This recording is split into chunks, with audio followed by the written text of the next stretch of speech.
Saber Direito desta semana, o professor Juarez Júnior traz um curso sobre direito processual administrativo. Durante as 5 aulas, ele vai abordar as fontes do direito disciplinar, a responsabilidade funcional, as sanções e transgressões disciplinares, o devido processo legal disciplinar e o julgamento e controles interno e externo do ato disciplinar. A aula 1 começa agora.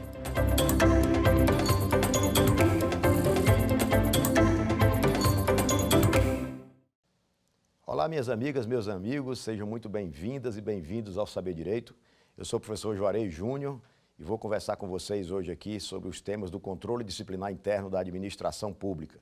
Nós vamos falar especificamente sobre os processos regulares, sobre as sindicâncias e sobre o processo administrativo disciplinar.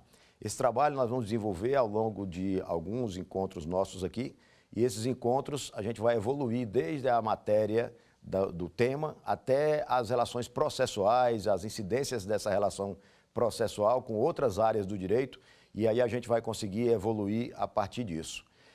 Uma coisa interessante que a gente precisa levar em conta com relação a esse tema é que é um tema pouco estudado e em poucas universidades do país esse tema é abordado nos cursos de graduação e normalmente as pessoas que manejam o direito, elas têm um contato com esse tema em cursos específicos que tratam dessa temática ou em pós-graduações que se aproximem um pouco mais. Na graduação é muito raro no Brasil a gente ter essa dificuldade, essa proximidade com a disciplina nos cursos de graduação. Bom, falando um pouquinho da minha trajetória, eu sou graduado em Direito e tenho mestrado na área de Direito e Gestão de Conflitos e também estou agora concluindo um doutorado em Políticas Públicas. Essa área do controle disciplinar da administração pública surgiu para mim quando, em 2007, eu fui trabalhar num órgão de controle disciplinar da segurança pública no estado do Ceará. E, a partir daí, nunca mais eu me afastei desse tema e tenho procurado discutir com vários colegas, também disciplinaristas, sobre essas temáticas do processo disciplinar.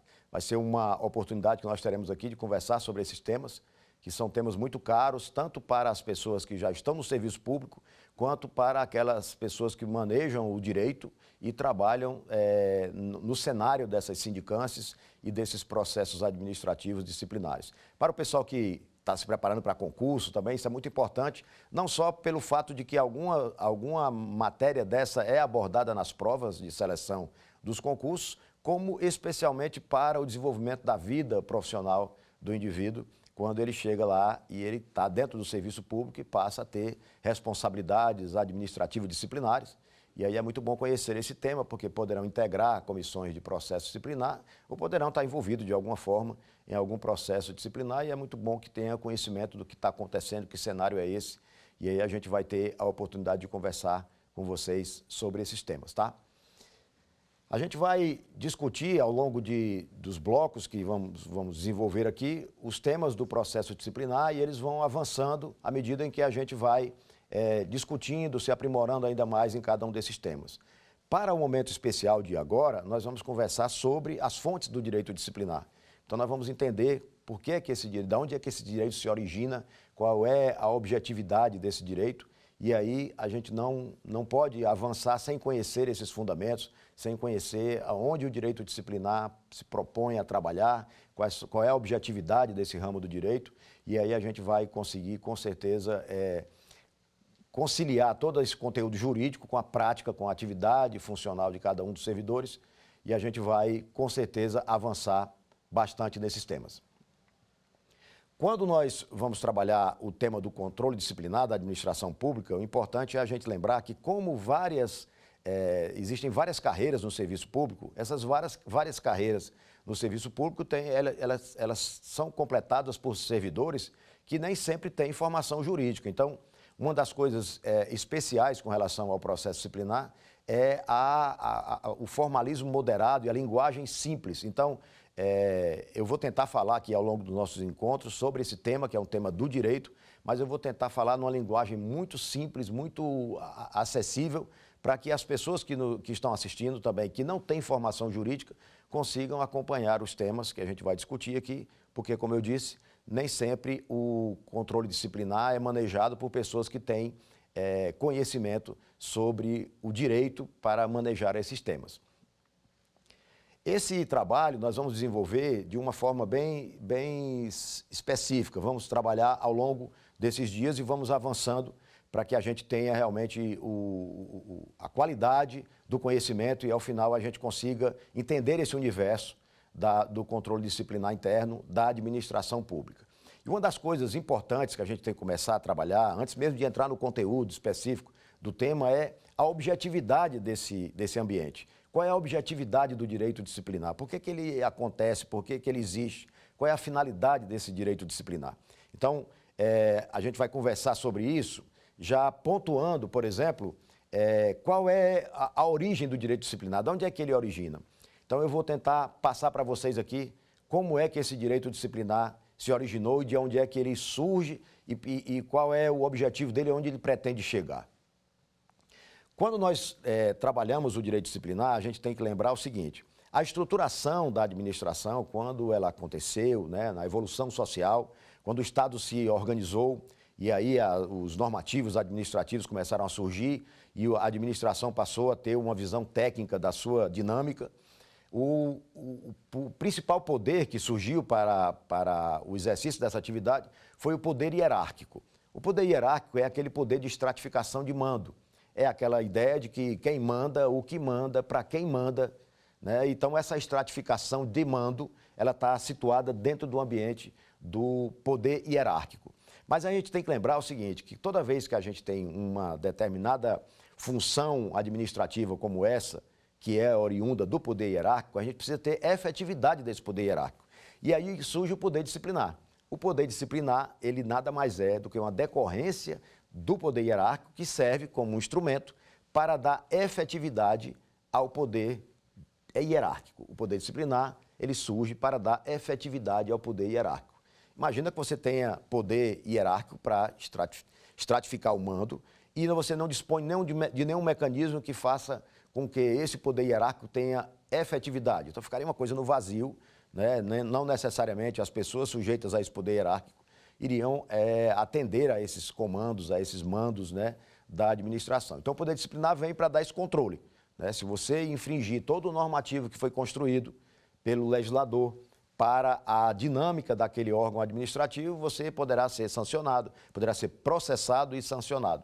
Então, essa característica do poder disciplinar é dar efetividade ao poder hierárquico. Uma outra coisa importante com relação a esse tema é que, ao final dos processos disciplinares, que a gente vai discutir em outros blocos sobre esse tema com mais profundidade, mas eu já vou adiantando para você já ir se situando dentro desse universo que, para alguns, pode ser uma coisa nova. Você talvez, algum de vocês, pode ser que não tenha tido ainda nenhuma uma aproximação com o tema do processo disciplinar. Então, quando o poder hierárquico se socorre do poder disciplinar para garantir a sua efetividade, é possível que, pelos mecanismos clássicos desse instrumento que que é manejado dentro do poder disciplinar, a gente tenha a imposição de sanção disciplinar. E a sanção disciplinar, ela tem também uma objetividade. Assim como o poder disciplinar tem uma objetividade geral, a sanção disciplinar também tem uma objetividade geral. Eu estou adiantando para vocês já assim, a sequência para a gente ter para a gente se situar nesse cenário do controle disciplinar da administração pública e dos seus instrumentos. Mas nós vamos ter um momento em que vamos aprofundar mais essa questão, tanto do poder hierárquico, do poder disciplinar, quanto da natureza da sanção disciplinar e para onde é que essa sanção disciplinar vai. Mas ela tem um objetivo. Então, a sanção não é aplicada tão somente porque está escrito na norma, há um querer dessa norma, há uma intencionalidade.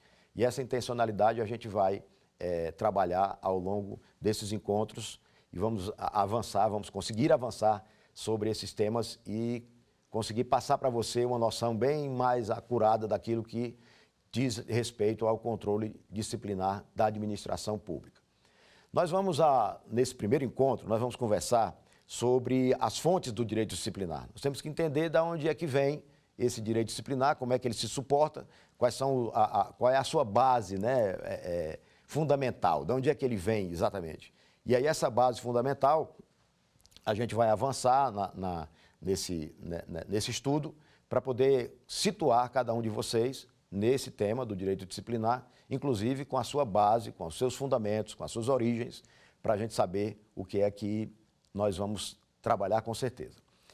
Quando nós estamos trabalhando no qualquer ramo do direito, qualquer que seja o ramo do direito, a gente tem que socorrer dos seus fundamentos. Temos que entender a origem, temos que saber de onde vem, qual é a dinâmica, inclusive, da sua origem, como é que ela se suporta, quais são as colunas de sustentação de cada uma dessas fases do direito. E a primeira coisa que eu preciso dizer para você é que, como fonte material do direito disciplinar, está o próprio Estado, né? O Estado com toda a sua estrutura de dinâmica, de funcionamento. O Estado, ele funciona como a fonte material de tudo aquilo que surge, que regra, que coloca, impõe limites, e tudo parte do Estado como fonte material.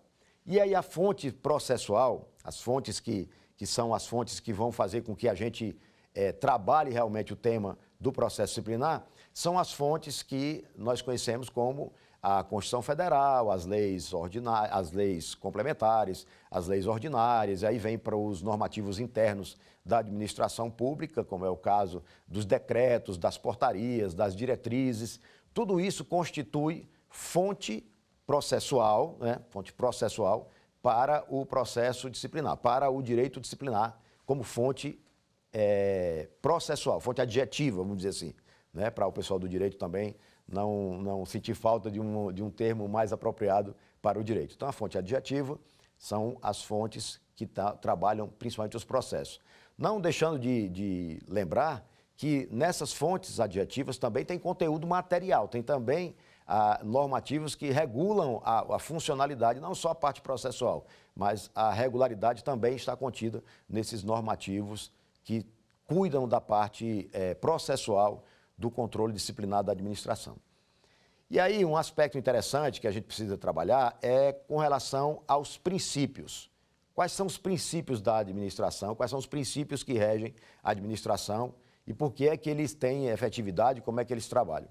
E aí eu vou fazer aqui uma digressão com vocês para que a gente consiga compreender exatamente o alcance desses princípios, né, como fonte processual, como fonte informativa do processo disciplinar. E aí, quando eu trabalho nos princípios, eu tenho uma ideia interessante com relação à evolução desses princípios. Os princípios, eles tiveram uma evolução social, né, sociológica, e essa evolução aconteceu na seguinte frequência, né? Os princípios, numa fase bem anterior, os princípios, eles funcionavam como uma inspiração, apenas como uma emanação, algo que inspirava o legislador, para que o legislador produzisse normas, produzisse leis que tivessem sob o efeito dessa inspiração principiológica. Então, o princípio não aparecia nas normas, ele não aparecia escrito, não era positivado nas normas, ele era só uma inspiração para o legislador. O legislador, quando ia construir a norma, ele construía a norma orientado, inspirado por essas fontes principiológicas, pelos postulados, né, do direito e postulados gerais. Ele trabalhava em função disso. A quadra social foi avançando, e aí no avanço dessa quadra social, da própria sociedade como um todo, os princípios passaram agora a ter uma conformação um pouco diferente. Eles passaram a continuar inspirando o legislador continuava tendo essa noção, essa aproximação com as fontes principiológicas para construir as suas normas, mas ele passou a colocar no próprio texto das normas esses princípios. Então, o princípio antes era só uma informação, era uma inspiração. Na fase positivista, isso era na fase pré-positivista. Na fase positivista, os princípios passaram a também integrar o texto das normas, tá? E aí, nessa integração das normas, nessa coisa de participar da norma no texto normativo em si, isso já foi um avanço muito grande, porque os aspectos meramente interpretativos do legislador passaram agora para o operador da própria norma, né? Porque o princípio já estava lá descrito. E aí a quadra social avança um pouco mais, e nesse avanço da quadra social surge a fase pós-positivista, que é a fase que nós vivemos hoje, que é uma fase em que os princípios eles passam a ter efetividade direta, independente dele ter inspirado o legislador, independente dele estar positivado na norma, ele tem a força, tem a efetividade pela sua existência, pela sua concretude, né? No caso concreto, ele tem esse caráter de fornecer para o administrador a ideia de como aplicar aquela norma de uma forma mais específica a partir desse conhecimento que ele tem dos princípios e da existência ou não dele nos normativos, tá? Se a gente avançar aqui, os princípios constitucionais, né, a gente vê no artigo 37 da Constituição, vou fazer uma leitura rápida para você aqui, ele diz: a administração pública direta e indireta de qualquer dos poderes da União, dos Estados, do Distrito Federal e dos municípios obedecerá ao princípio da legalidade, da impessoalidade, da moralidade, da publicidade e da eficiência. Então, a gente vai tentar colocar para vocês aqui esses princípios com a aplicação direta aos contornos da administração pública. A gente vai colocar para vocês aqui o princípio da legalidade inicialmente. Nessa sequência de princípios, a gente conversar primeiro pelo princípio da legalidade. Bom, o que é que a gente tem a dizer para vocês sobre o princípio da legalidade? A legalidade a gente entende na administração pública que é a baliza principal de toda a atuação da administração pública, né? Então, a legalidade, ela traz para o administrador, para todos aqueles que integram a administração, ela traz o balizamento, é como se fosse um contorno de possibilidades de atuação da administração dentro desse aspecto. O professor Arnaldo Vasconcelos, ele dizia, era um grande jurista, já falecido, cearense, meu conterrâneo. O professor Arnaldo Vasconcelos, ele falava muito, ele tem um livro dele chamado Teoria da Norma Jurídica, em que ele fala que a aplicação, não é exatamente desse texto, mas é mais ou menos isso que ele diz. Ele diz que a aplicação da norma, da interpretação literal da norma, a pretexto de cumprir o princípio da legalidade, pode provocar inúmeras injustiças. Então, a gente, quando se depara com um texto normativo, a gente tem que compreender qual é a influência que esse texto tem sobre esses princípios que eu havia falado, se esses princípios eles dão legitimidade àquela norma para ser aplicado. Por isso que existe o controle de constitucionalidade nesses temas de aplicação da norma, né? Que a Constituição, naquele rol que eu falei para vocês das fontes adjetivas, a Constituição está lá também, as fontes informativas também do processo disciplinar. A Constituição é a primeira que aparece, depois vem as leis, como eu falei para vocês, vem as leis, vem os normativos produzidos pela própria administração. Então, o princípio da legalidade ele tem que ser compreendido de uma forma em que ele esteja de acordo com a emanação, a inspiração desses princípios também. Você pode ter, por exemplo, uma norma que ela é absolutamente inaplicável, né? Você tem, porque o texto literal, a literalidade dessa norma, ela não contemplou todas as hipóteses, e aí você acaba sem saber aonde essa lei alcança, né?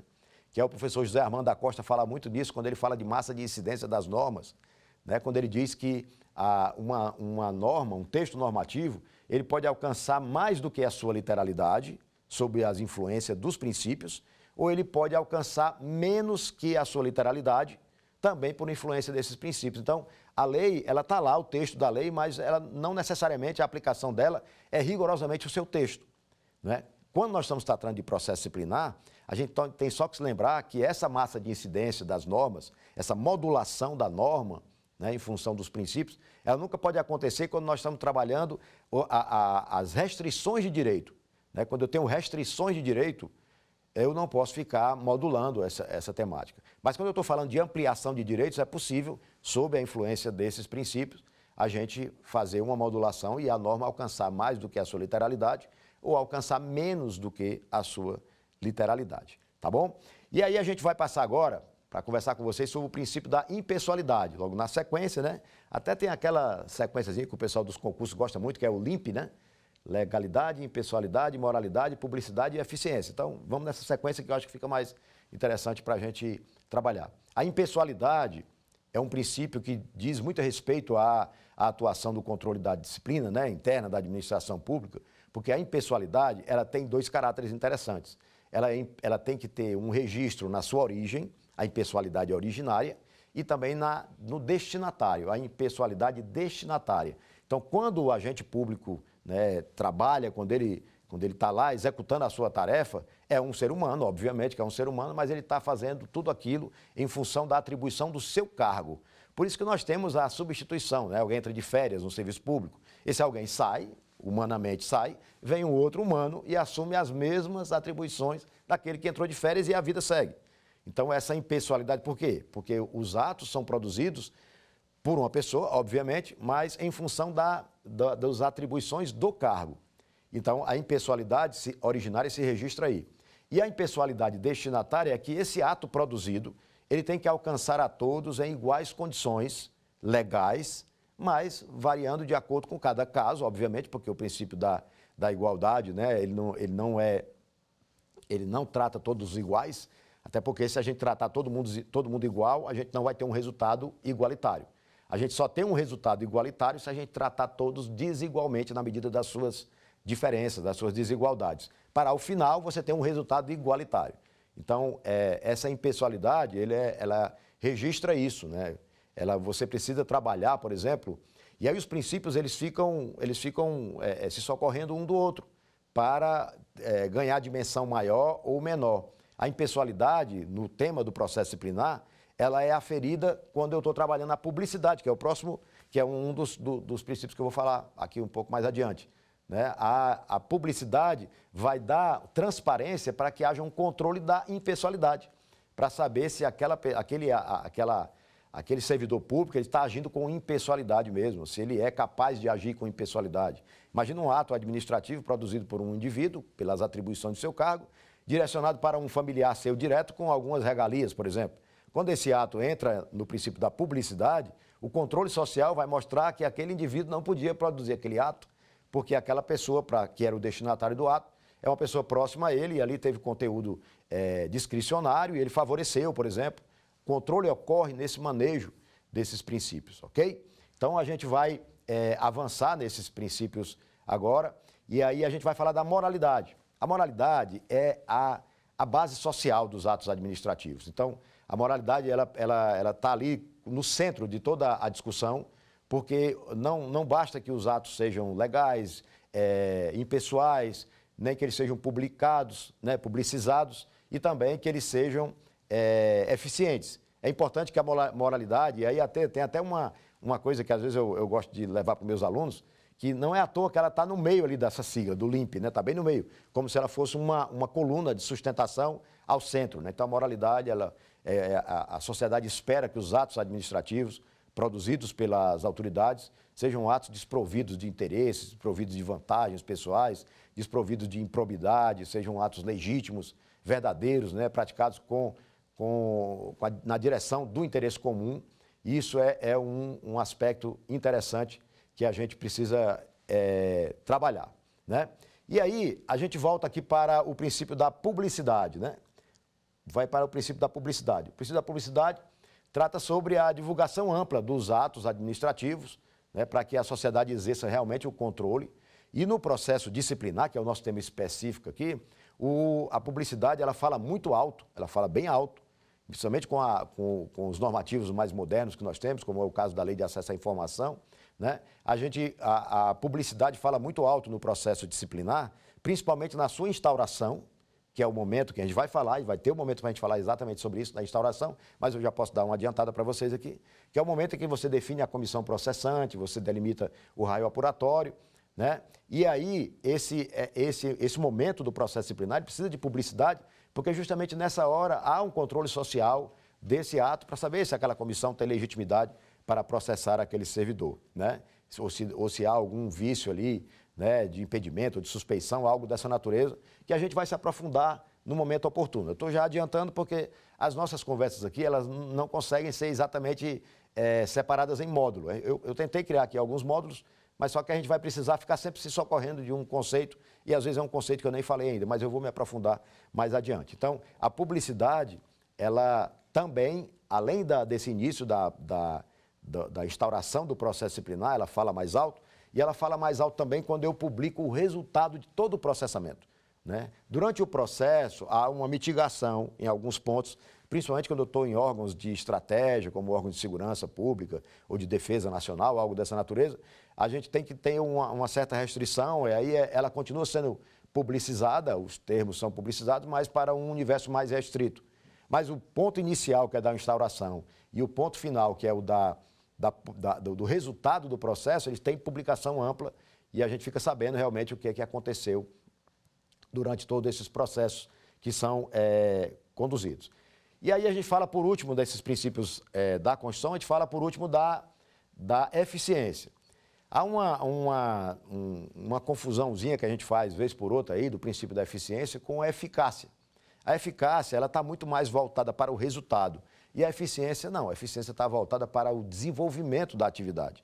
Então, quando você tem uma atuação administrativa que cumpre todo o protocolo, que segue todas as regras, nos prazos corretos, né, viabilizando todos os acessos que as pessoas precisam ter na administração, especialmente no processo disciplinar, eu estou ali contemplando o princípio da eficiência. Não há compromisso da administração com o resultado. Se o servidor vai ser absolvido, se ele vai ser condenado, não há compromisso da administração com isso. Isso é o resultado do processo que vai dizer, né? Mas a administração tem um compromisso com a dinâmica desse processo. Processos que demoram muito, né, sem nenhuma justificativa, certamente eles estão ofendendo o princípio da eficiência, porque a dinâmica não está sendo atendida da forma mais adequada.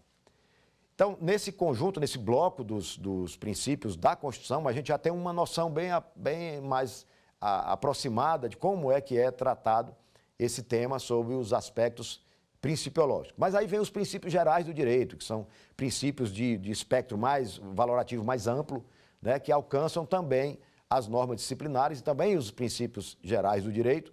Eles servem de fonte informativa para os processos disciplinares. A gente não pode deixar de lado esses princípios, né, além dos princípios do artigo 37 da Constituição, né, principalmente, por exemplo, com razoabilidade, proporcionalidade, principalmente. Eles vão estar, né, sempre trabalhando em função desses temas para poder fazer o contorno, estabelecer o contorno realmente de efetividade dessas normas. A gente precisa avançar com relação a isso, né? Então, visto aí essa parte dos princípios exatamente, nós vamos avançar no nosso tema para que a gente tenha mais uma noção ainda mais aproximada de como é que vai trabalhar esse tema aqui até o final dos nossos blocos, tá bom?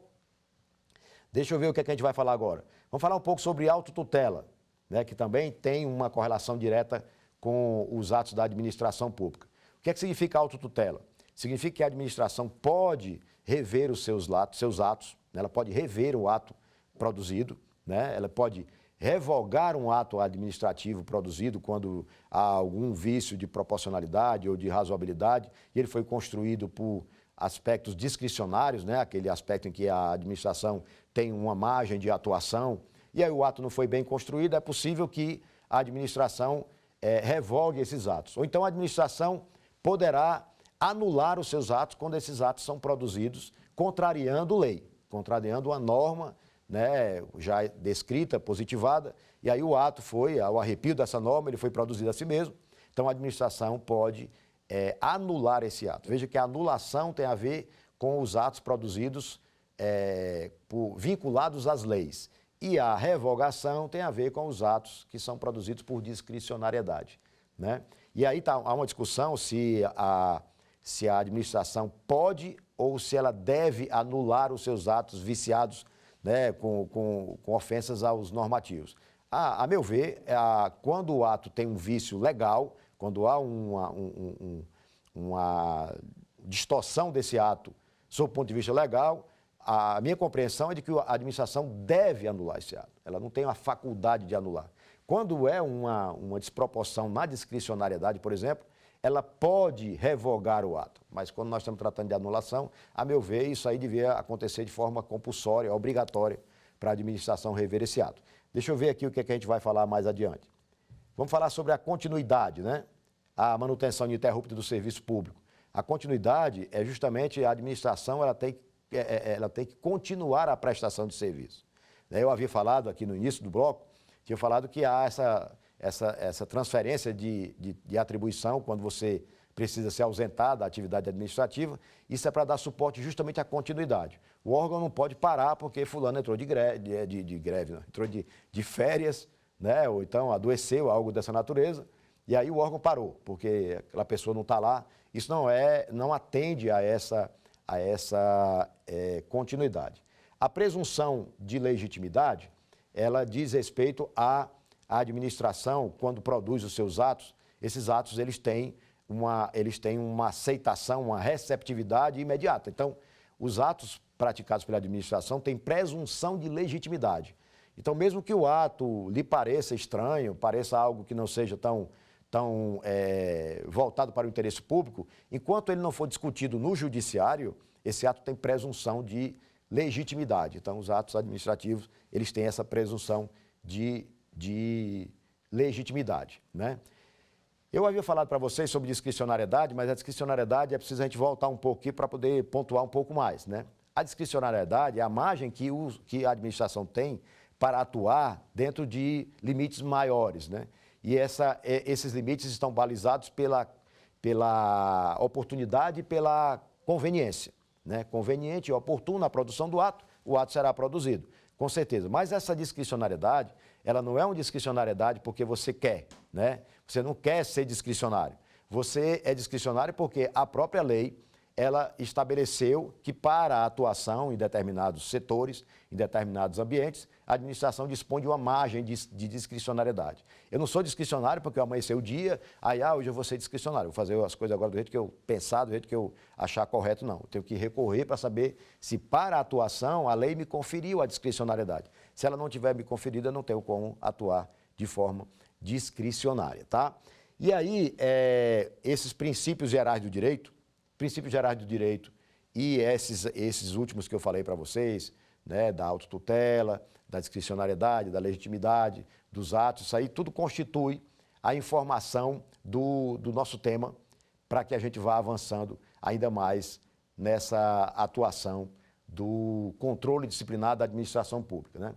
Mais temas a gente vai ter, que a gente vai avançar um pouco mais, e aí eu vou passar para vocês agora os seguintes temas. Vamos ver aqui. Os atos normativos também, eles também constituem essa fonte informativa. Os atos normativos são aqueles produzidos pela própria administração, né? Também suportados na lei, suportados na Constituição Federal. Então, a administração produz os seus atos normativos e essa produção dos atos normativos faz com que a administração possa trabalhar as suas atribuições, né? As suas competências, para que a administração tenha esse resultado.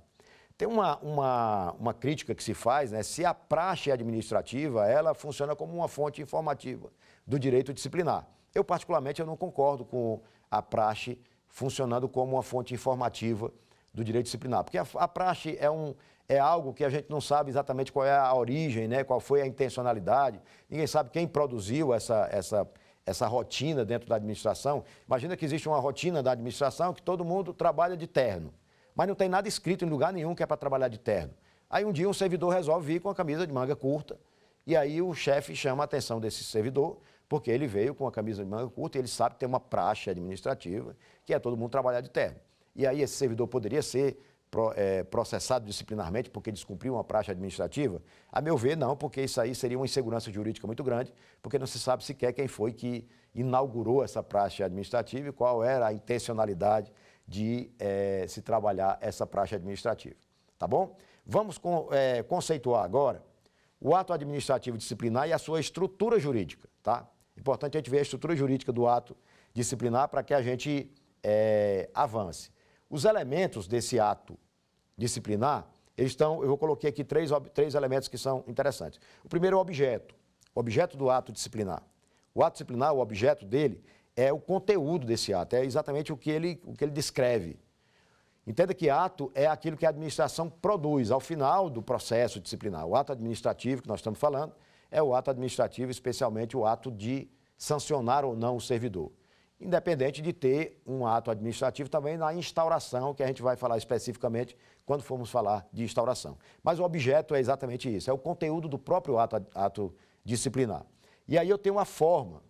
Embora o formalismo moderado seja regência para o processo disciplinar, mas a gente precisa ter uma certa forma, senão ficava uma coisa sem pé, sem cabeça, sem ideia, sem começo, sem meio e sem fim. Então a gente precisa ter uma mínima forma para o ato, a escrituração do ato, né, a apresentação desse ato para ficar sujeito ao controle do controle social desse ato. Ou então o controle judicial também, que é também um tópico que a gente vai falar especificamente.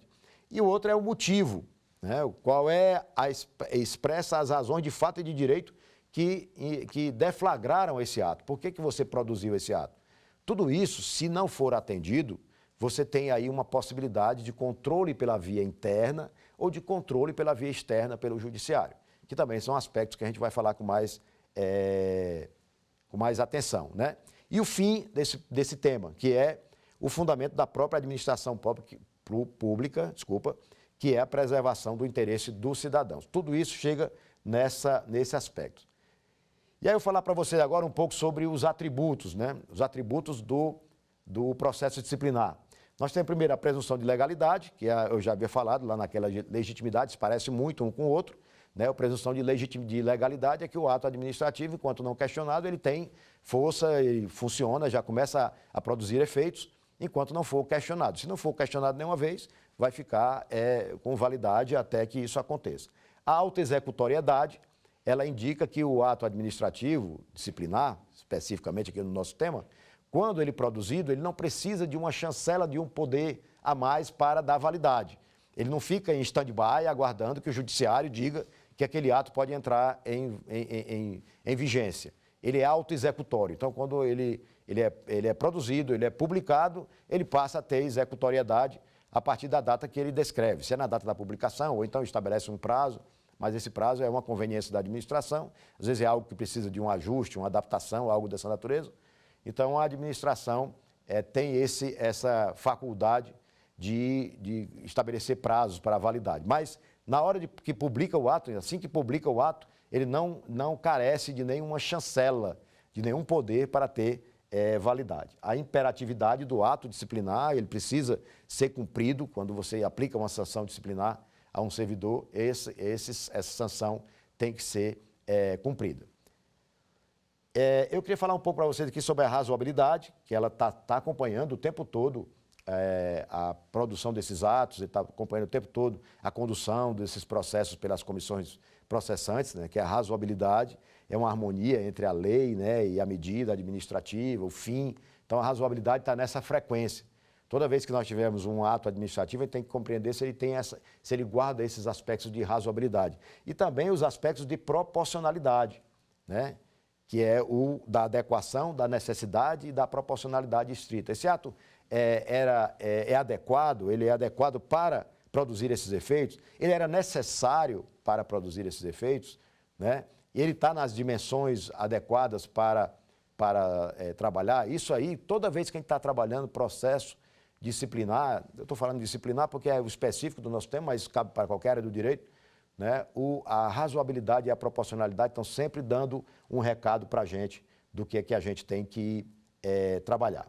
E aí, eu vou falar para vocês agora sobre um aspecto interessante, que é o aspecto da competência, né? Para tudo isso acontecer, é preciso que o agente que vai produzir esse ato seja competente para isso.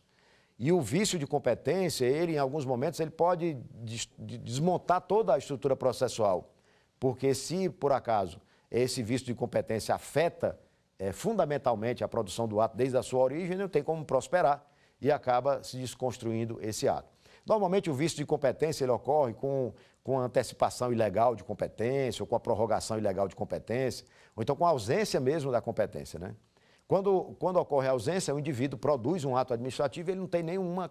Ele não foi investido da função para produzir aquele ato. Então, aquele ato que ele produziu não tem efeito algum, porque ele é incompetente. Isso a gente precisa aprofundar quando o ato é um ato discricionário ou o ato é vinculado, mas, via de regra, esse vício de competência ataca diretamente o processo disciplinar.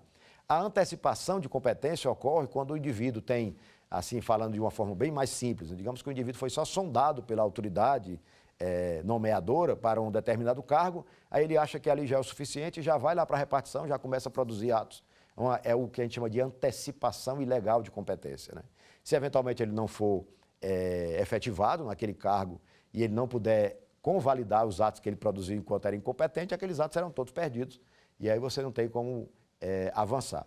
Ou então a prorrogação ilegal, é quando o indivíduo tinha competência, estava lá no cargo e tudo, mas ele foi exonerado e ao invés de ir embora ele continuou produzindo atos, quando ele aí não tinha mais competência. Isso também vai acontecer de quando a outra pessoa, o outro nomeado para o cargo chegar, ele vai se deparar com atos produzidos por prorrogação ilegal de competência, daquele que saiu, né? E aí ele vai ver se esses atos foram atos vinculados à lei ou se eram atos administrativos discricionários.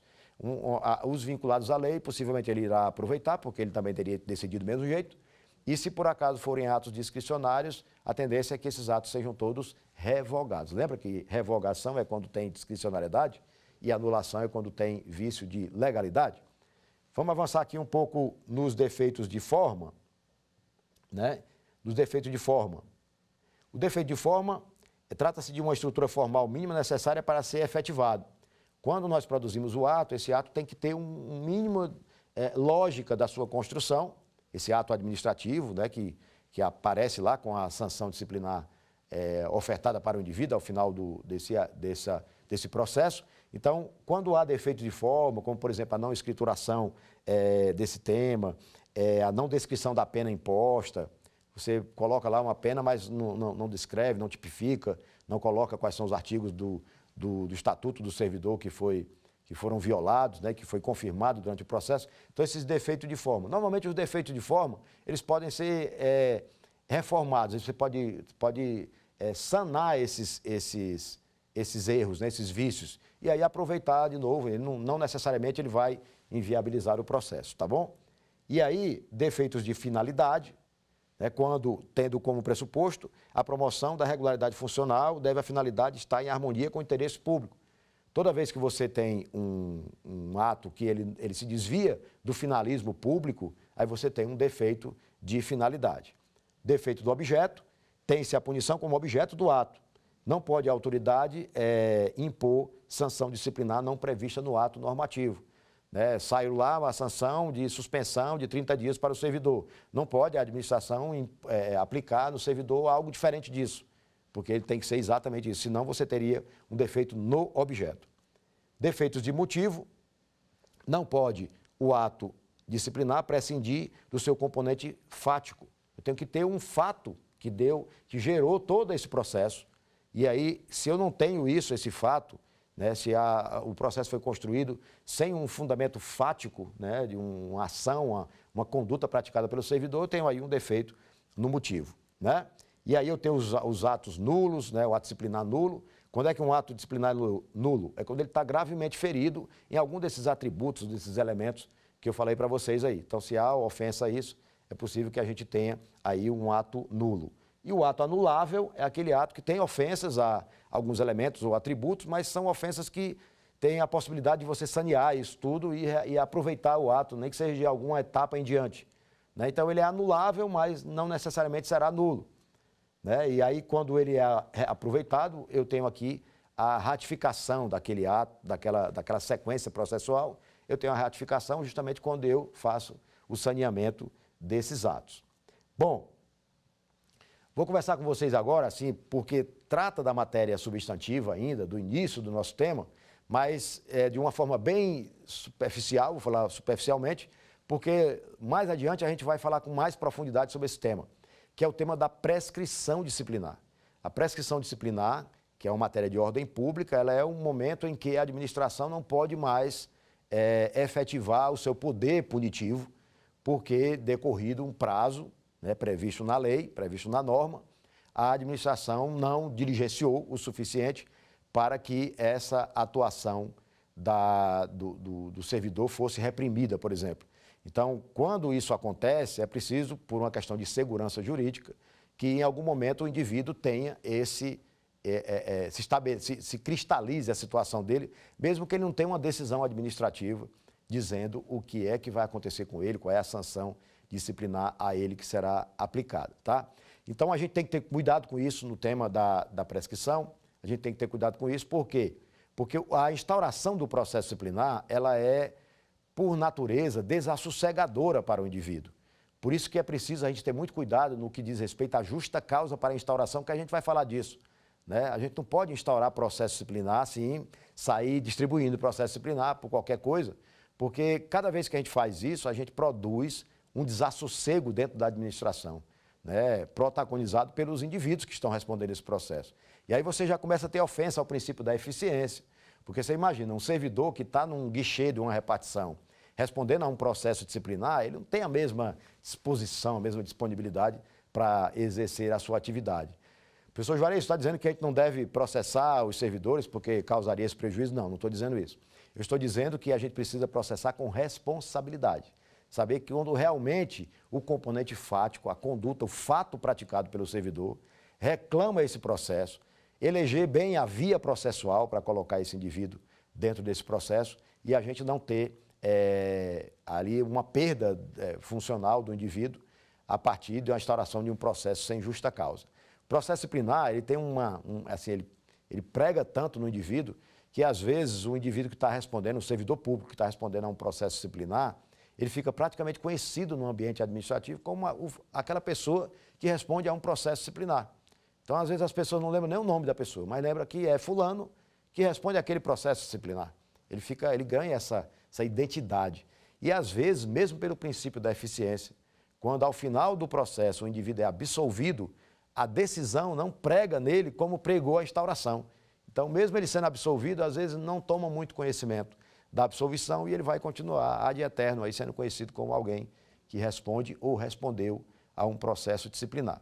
Então, para as pessoas que trabalham em órgãos de corregedoria, e aí já falando diretamente para os corregedores, os membros de comissão de processo disciplinar, precisamos botar na cabeça, ter em mente que essa atuação de controle disciplinar, ela é uma atividade que ela é difícil a gente trabalhar esse tema se a gente não tiver muito zelo, muito cuidado para trabalhar isso aí, tá bom? Bom, agora eu quero conversar com vocês para saber se vocês estão mesmo afiados aí naquilo que a gente conversou, para saber se fixou alguma coisa do que a gente falou, que eu espero que sim. E para a gente ver se a gente fixou ou não esse tema, eu vou convidar vocês para a gente acompanhar aqui um quiz. E esse quiz eu elenquei aqui algumas questões sobre esse conteúdo que eu falei, para ver se a gente consegue fixar um pouco mais esse tema, tá bom? Vamos aqui.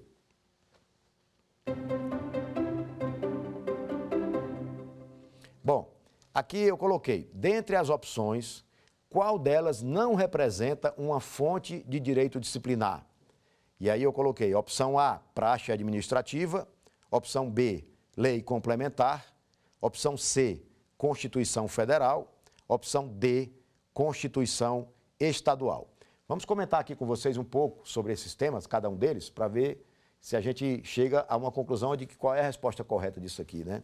A praxe administrativa, eu falei para você que era aquela atuação da administração que não tinha uma origem definida, que não tinha um estabelecimento de quem definiu, não estava escrito, né? Então tinha uma certa fragilidade com relação a esse tema da praxe administrativa. A lei complementar são as leis que têm um quórum específico para serem produzidas, são leis que trabalham o tema de qualquer tema do direito de uma forma mais profunda, que regulamentam, que normatizam determinados aspectos da vida, que tem uma força muito forte, uma força específica com relação aos temas que elas trabalham. A Constituição Federal vem antes de tudo isso, ela que fundamenta toda a construção das normas, e a gente está sempre sujeito à Constituição Federal, obviamente, em qualquer que seja a área do conhecimento, nós estamos sujeitos à Constituição Federal.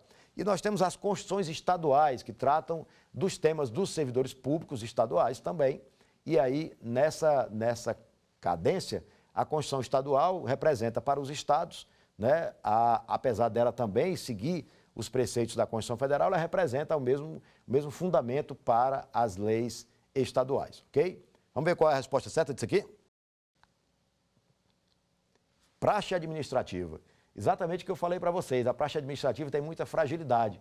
Então, nessa fragilidade, ela, a meu ver, ela não constitui uma fonte do direito disciplinar. A lei complementar, a Constituição Federal e a Constituição Estadual, sim, com certeza, tá bom? Vamos lá?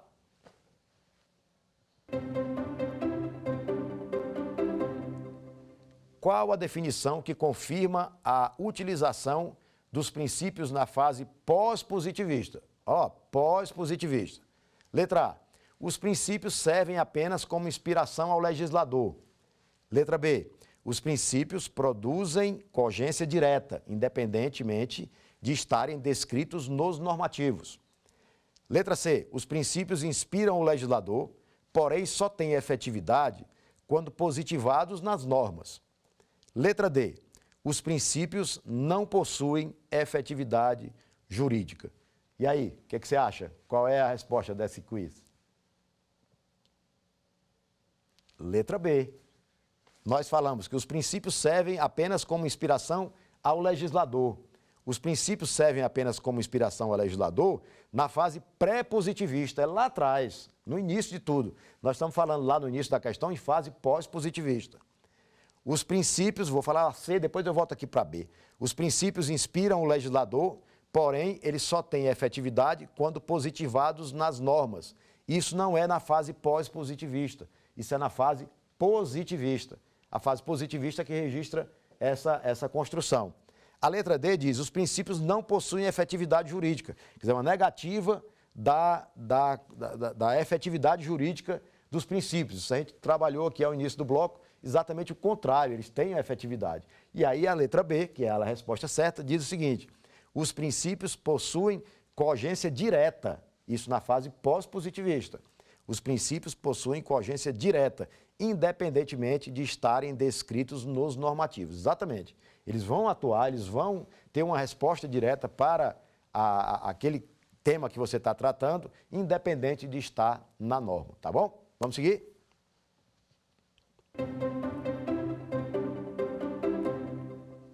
Sobre os princípios administrativos descritos no artigo 37 da Constituição Federal de 1988. Vamos ver aqui a letra A. Não se aplicam aos atos administrativos municipais. Artigo 37, tá? Letra B. Necessitam de norma infraconstitucional para gerarem efetividade. Letra C. Não se aplicam aos atos disciplinares militares. E letra D. Alcançam todo e qualquer ente federativo brasileiro. Vamos comentar primeiro aqui a letra A. Vamos comentar.